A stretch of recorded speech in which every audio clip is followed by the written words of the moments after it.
Bir teist çoklu evrenlere inanabilir mi? Çoklu evrenler kötülük sorununu çözebilir mi? Yeah, good. So there's been a lot of recent interest in philosophy, but also outside of philosophy, in this concept of a multiverse. And some philosophers have thought that this multiverse can somehow help theists respond to the problem of evil. Okay, so I'll quickly share a different screen here, and we'll see if, and this time I'll remember to make it bigger. So some of your listeners or viewers might be more familiar with the idea that multiverses can be used in a criticism of an argument or a family of arguments for theism. So I'll just quickly mention that, right? So some people have pointed to the parameters that have to be just exactly right for life to develop in our universe. So it seems like things had to be just exactly the way they are, or within very, very close parameters for life to be possible on Earth, right, in our universe. The Earth had to be not too far from the sun, because then it would be too cold, and not too close to the sun, because then it would be too hot, and so forth and so on, right?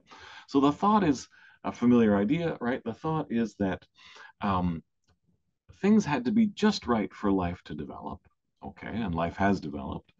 So some people have thought that that is evidence for a kind of fine tuner, evidence for the existence of God, right?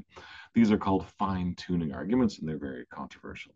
All I want to mention, just so that people don't get mixed up, is that sometimes people who criticize those arguments appeal to the multiverse. And here's the basic idea. Look, it's one thing to say that our universe is finely tuned for life. But if you imagine billions and billions of universes that are varying maybe randomly with respect to these little parameters, then maybe it wouldn't be surprising at all if one of them or some of them turned out to involve life, right? Maybe that's less surprising. So fine tuning arguments try to say, listen, it's very surprising that life developed. That's evidence for theism. So the argument goes. A response is to say, it's not really surprising at all when you factor in the multiverse. Okay, so in this context, multiverses are used as a criticism of arguments for theism. Okay, but what you asked me about is something different, right? Could the multiverse be deployed in a response to arguments from evil, right? Could the multiverse solve the problem of evil? Okay. So the problem of evil, that's a little bit of a misnomer, as I'm sure you know, Hakan. There are many, many different arguments from evil, arguments that try to show that God doesn't exist, or that probably God doesn't exist, or that it's unreasonable to believe in God. There are many, many arguments like this, but they're kind of they all belong to this family. Let's call the family the problem of evil. Well, here's one version, right? Or here's a scheme that you might use for an argument. If God exists, then some claim about evil is false. The claim that evil exists, or the claim that there's so much evil, or what have you, right? But the argument goes on to say, look, there really is evil, or there's so much of it, or there's unnecessary evil, or there's gratuitous evil. And given that, the argument says, look, deductively, God does not exist. So it's a simple modus tollens kind of argument, right? So the claim about evil that I fleshed out could be about some type of evil or some specific instance of evil. It could be about the unfair distribution of evil or the great intensity of it or the frequency of it, etc., right? And these arguments come in all sorts of different types. I won't get into the details there because I think you're mostly interested in the multiverse response, right? The most common version of this argument, I think, holds that it's gratuitous or pointless evil that constitutes evidence against God's existence. Okay. So if God were to exist, you wouldn't expect there to be pointless evil, but the argument continues, look, there is pointless evil, therefore God doesn't exist. Okay. What on earth could the multiverse have to do with that, right? All right. So let's say that a universe is some sort of spatio-temporally interrelated aggregate, right? We can leave to the physicists to define this more carefully, I suppose. But let's say that a multiverse is a world, this is a bit funny maybe sounding, that a multiverse is a possible world that includes more than one universe. So maybe you're more used to hearing universe, the word universe, used for the bigger thing and world being used for the smaller thing.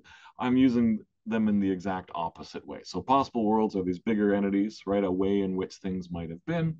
And a possible world might include no universe, or one universe, or lots of universes. That's how I'm using the terms. Okay, so a multiverse is just some possible world that includes one or more, that includes more than one universe. All right. And it's kind of baked into this way of thinking that you can make value judgments about worlds and universes. Someone might deny that, of course, but this is a very familiar assumption in this literature. Okay. Here's an analogy that is meant to help people to see why the multiverse might be useful. If you're at a buffet and you're choosing some item to eat, okay? Suppose you can only pick one item. You're probably going to walk up and down the buffet very carefully and kind of examine all your options and pick the one that you most want to eat, right? That's what I would do anyway. But maybe it's a different kind of buffet where you're allowed to take a little bit of this and a little bit of that and a little bit of this other thing. Maybe the rules of the buffet permit that, okay? Well, then you might not be so stressed out. You might be less picky or less particular about any item you choose. You might say, look, even if this item is not the item I most want to eat, yeah, I'll put a little bit of it on my plate. I like rice. Maybe if all I could pick here was one thing, I wouldn't pick the rice.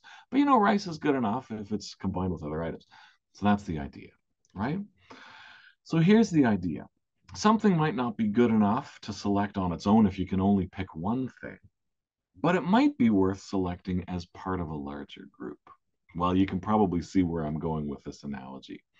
Those who defend the multiverse response to the problem of evil typically want to argue that our universe, the universe we inhabit, needn't be the best possible universe, but it just needs to be, like those items in the buffet, good enough for God to create as part of a larger collection of universes. So, whereas if God could only pick one universe to create, you might expect the standards for God to be very, very high. Maybe God could only reasonably or justifiably pick the best of all possible universes, if such a thing there is. We'll talk about that in a minute. But maybe if God can pick more than one option from this enormous menu of universes, maybe the standards are a little bit lower. Maybe, and of course the theist would have to give a more detailed account here, but maybe it would be okay for God to pick a bunch of universes, even if none of them is better than all the others, or something like that, right? So here's the idea. You might even say this, even if our universe on its own wouldn't be good enough for God to create, maybe it would be worth creating as part of some larger multiverse. So that's the basic idea. The basic idea is that maybe in some way, the standards for creation are a little bit lower on a multiverse model as opposed to a single universe model. And where that matters is this. If someone wants to argue for atheism and sets the standards for God to create a universe very, very high, then it's maybe more plausible that the standards haven't been met in the universe we find. But if the theist can say, no, the reasonable standards are lower than you, the critic, thought, maybe that's a way to secure theism against some versions anyway of arguments from evil. Now, I don't think that this is a complete knockdown response to the problem of evil. I think this will mostly do is to reframe the discussion of the problem of evil to be about the following question. Is this universe, the universe we inhabit, good enough to be part of a divinely created multiverse? So maybe the old question was, are things around here good enough to say that they were created by God? Well, the new version of the same question is just going to be, is this universe good enough to be included in a divinely created multiverse, right? So here's how I think that discussion would go. The critics would say, look, here are some constraints, here are some conditions. Universe is only worth creating if it's part of a multiverse, provided that A, B, and C, provided that some conditions are met. There has to be no evil, or there has to be not very much evil, or everyone who suffers evil must be compensated for it, or what have you, right? That's the first thing that the critics need to do. The second thing the critics need to do is to argue that those conditions are not met in our universe, right? So in order for our universe to be worthy of being created, X, Y, and Z have to happen, but X, Y, and Z did not happen. So probably this universe hasn't been created by God, right? So you might say, look, this universe is only worth creating by God if there's more good than evil in it, or if everybody who suffers benefits directly from their suffering, or if there's no pointless evil, something we talked about. Those are alleged necessary conditions. So that's what the critic is going to do. The critic of theism who's arguing based on evil that there is no divinely created multiverse. Well, here's what the defenders of multiverse theism can do. They could either reject these conditions. They could either say, no, look, it's compatible with God's existence that there not be more good than evil, or that not everybody benefits from the suffering, or more controversially, some might say it's compatible with theism that there be gratuitous evil. Very surprising position, but it's been ably defended by some very smart people. So that would be the first strategy here. Another strategy would be to argue that, okay, fine, I grant these conditions, but I don't think, I think they probably are met in our universe. Someone might say, sure, I agree that if God's going to create the universe, there must be more good than evil in this universe. And guess what? There is more good than evil in this universe. That's one way to respond, right? Or more modestly, the defender of multiverse theism could say, well, look, the critic hasn't satisfactorily shown that there isn't more good than evil in the universe, right? So that's, I think, a way that the discussion about the problem of evil can continue even when multiverse models are at stake. But I'll just end with this. I do think that there are some advantages to the multiverse response. The basic one I've said already. It may lower the standards for a universe to be worthy of being included, right? And then secondly, when the scope of consideration broadens from our Earth to the universe to the multiverse, it opens up, I think, at least the possibility that there might be some new appeals to either known or maybe even unknown goods for the sake of which God permits evils, right? So you might say, look, maybe it's a good thing that there be many different kinds of universes. Or more controversially still, you might say, look, maybe God can only secure certain aesthetic goods in a multiverse that couldn't be secured in a universe, right? I can say more about that if you like. But lastly, and some of your listeners may know about this, skeptical theism is a kind of a bad name for a strategy to try to respond to arguments from evil. And it tries to hold basically that we're not in a good epistemic position with respect to goods and evils, so that the arguments from evil can't get any purchase, can't get off the ground because we're not in a good enough epistemic position, right? So someone might say, look, we have no reason to think that the possible goods that we know about are really a representative sample of the possible goods that there are. I'm borrowing Michael Bergman's formulation of this.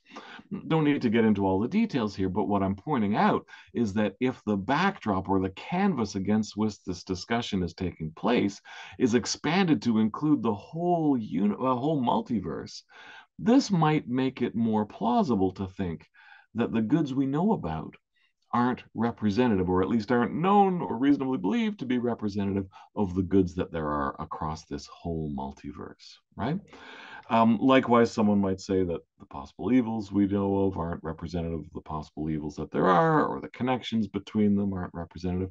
So the details of these various skeptical theist theses don't matter so much. The key point to see, I think, is that against the larger backdrop of a multiverse, skeptical theism might start to look more plausible. So that's one way in which the defender of multiverse theism might have an easier time responding to arguments for evil. So that's my quick explanation of what difference I think the multiverse makes for the problem of evil.